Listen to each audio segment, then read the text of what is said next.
เคราะห์เรียกขวัญมัดมือพ่อเป็นพระครูโสพลจิตตาภิรักษ์สมชายสมัจิตโตซึ่งวันนี้เจริญอายุวัฒนมงคลครบ73 ปีซึ่งในขณะนี้มีโยมปู่ครูรัฐธรรมาภิรมย์เป็นหน้าเป็นประธานณมณฑลพิธีที่นี้ก็ขอเชิญศรัทธาญาติโยมทั้งหลายได้ร่วมพิธีเป็นมงคลตามลำดับต่อไป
จังไรเดิมมาขับก่อนก็เอาร้อนไม่ในอกสวงเพราะตั้งปวงอันมีเยื่อง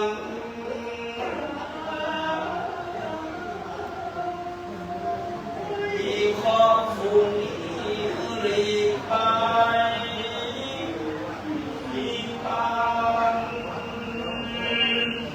เพราะตั้งวันโตอย่าได้มาพ่อขอตั้งวันออกอย่าได้มาไกลขอตั้งใจอย่าได้มาจุดออกตั้งเนื้ออย่าได้มาทิ้งถูกคราวันอีวันถูกตกไปด้วยบังไปอยู่ขอบฟ้าจักรวาลตัวดาวอังคารไปอยู่ที่แผ่นดิน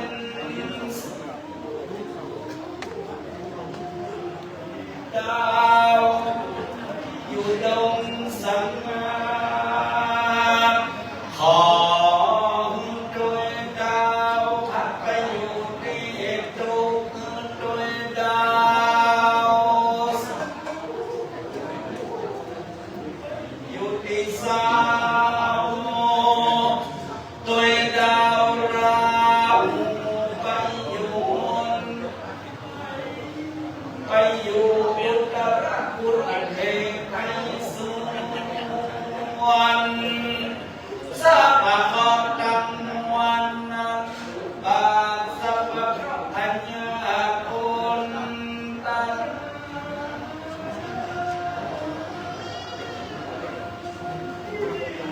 ปะเพราะเปล่าลิขาย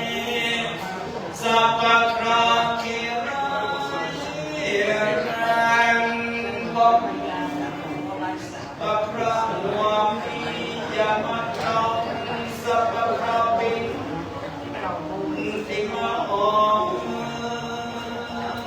เงินตั้งปะเพราะดาว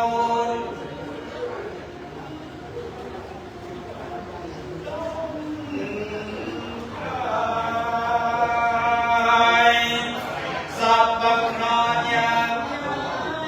มาเดินตามเพราะจังหวะอย่ามาทิ้งเพราะหลังลิ้นไหลไรเงินไรข้าวตามอาขอบูดเอาไว้ครัวเพราะควายนวลตัวกราสับปะรดจางอย่ามาจนสับปะรดลงบนอย่ามาทา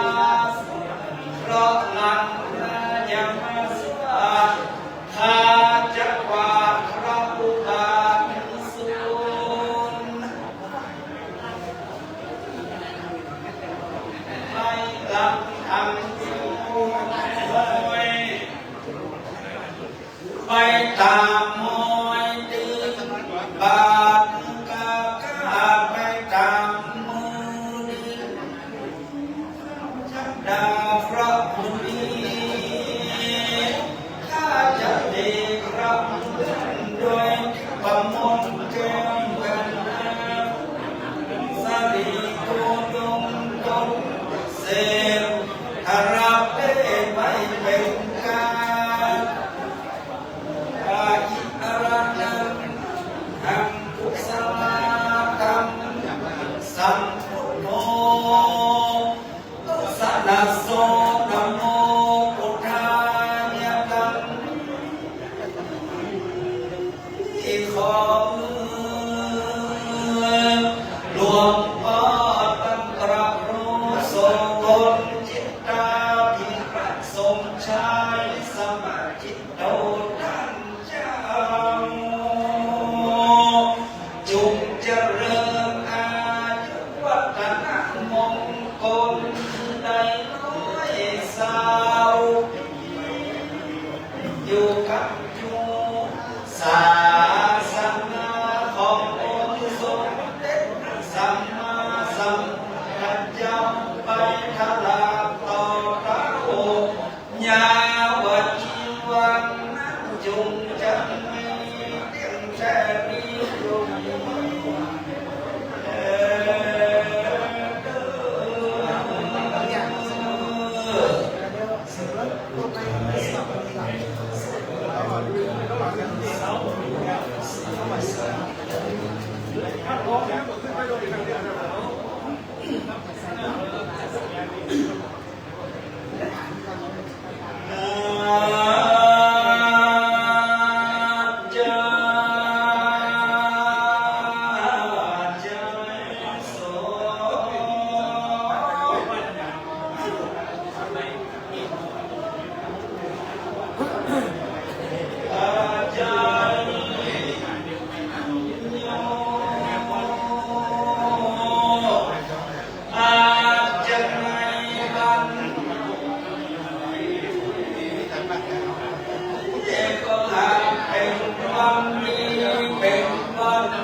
เป็นวันเปิดเสกกับให้ขึ้นเจียวอีวันแม่งก็หมดสายวันไตก็หมดรอบวันนี้เป็นวันเกลียวยอดหักยาวันที่ไม่มีคณะศรัทธาศิษยานุศิษย์แห่งวัดสวนดอกในเมืองลำพูนบุคคลตนอยู่บ้ากันตกแต่งเป็นขันไม้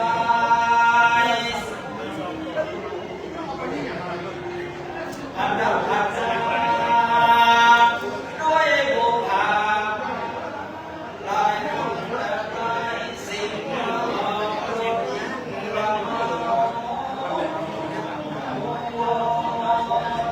แสนซ้อนลาย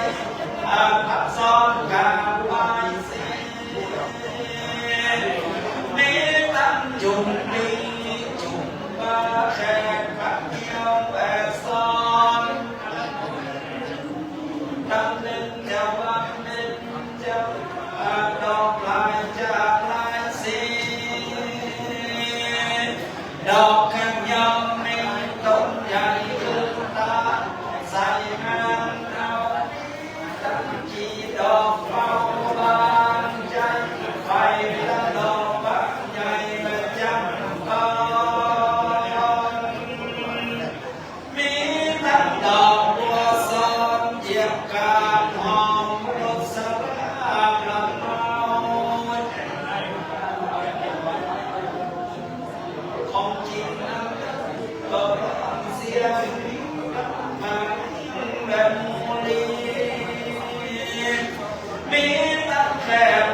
ta lên thôi nói hoàn chứng chơi ao đăng và son hào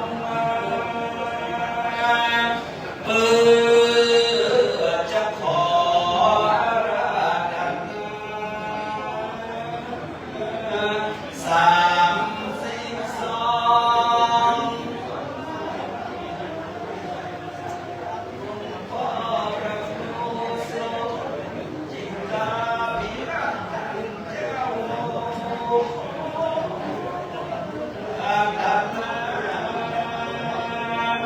sám sinh son quan hướng sự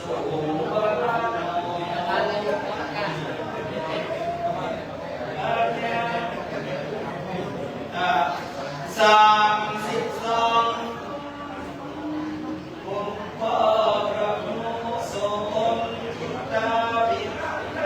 cháu và bay phẳng một đồ kha nhà con chúng thương mà bằng đôi mang cao điệp quan tâm cháu và bay sọt làm ta đau và bay nhiều mương ta đau ai xuống và bay xuống ruộng một đêm thì thường tham nhà vắng quan trọng đã tâm quan trọng chúng màอยู่กับกันดอกไม้quan chúng màอยู่กับหมู่ไว้ฟังธรรมมาตั้งบางแควนำของแก้วมาตั้งความแห้งโอละฟอกมาตั้งความตามและลงสังอุวันโยด้วยกำกินฝันแห้งอย่าได้วัดเดียวดินมัน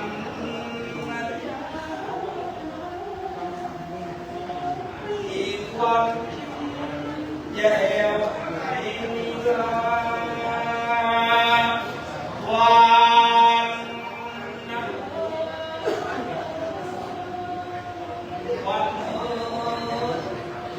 วันหัวเขาอย่าคอ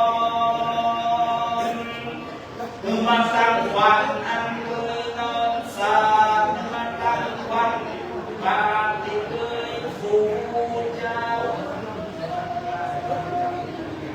วันไหนนา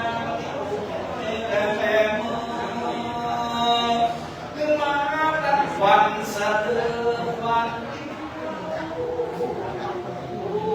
วันสิ้นอยู่ดิน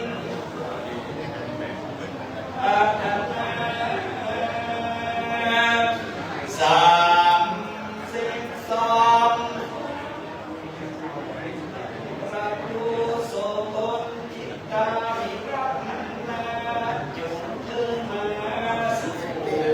วาระนอ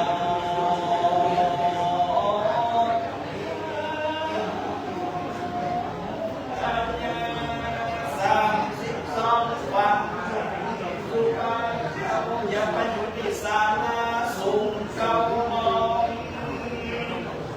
อย่าไปอยู่ที่ฟ้าแผ่นดินสุดอย่าไปอยู่ที่สำรวมกรุงใหญ่กว้างพระพุทธเจ้าอย่าไปอยู่ดอนจางเทราวันตะวันจุงมาอยู่ที่สวรรค์เก่าพระครูตั้งเจ้าอย่าไปอยู่เมืองอย่าดอกซองมาวันอุ่นมีตั้งอุ่นมาอยู่เตียงแฟนเมื่อมาตั้งวันรักวันแทนวันเมื่อที่เคยสวมสุดแก้มไฟอ้างรู้สึกเต็มคิดมาตั้งวันที่เคยยังใส่ดินแต่มา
อย่ามึงไป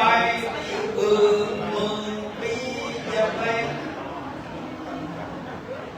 ได้อยู่กับพ่อแม่ทำญาติได้อยู่น้ำกินน้ำตาลมหามุราสัทธาสิสัญญาโนสิตังได้อยู่กับจูวรพุทธศาสนาแห่งองค์สมเด็จพระสัมมาสัมพุทธเจ้าเมืองกรุงฮาปันนวัส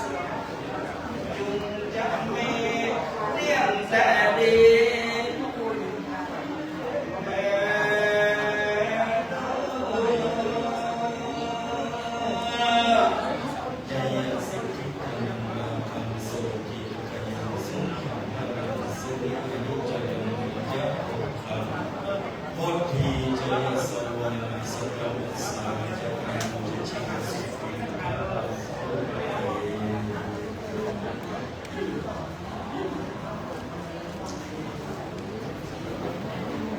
วันนี้พระเดชพระคุณหลวงพ่อและเจ้าคุณพระเทพรัตนานายกเจ้าคณะจังหวัดลำพูนเจ้าอาวาสวัดสระบุรีบุญนายกวิวัชชันตุสัพพะโลโกวินัสสิโกมันเตภวะปัตตรโยสุขีทีขายุโกภวะอะภิวาทนาสีสังจังพุทธาวัฏฐานินุจจตามิมาติอายุวันโนสุขังปะลังสาธุขับได้มีการปันปอนในส่วนของพิธีบันคอบเรียกขวัญตามธรรมเนียมปฏิบัติแห่งล้านนาเป็นที่เรียบร้อย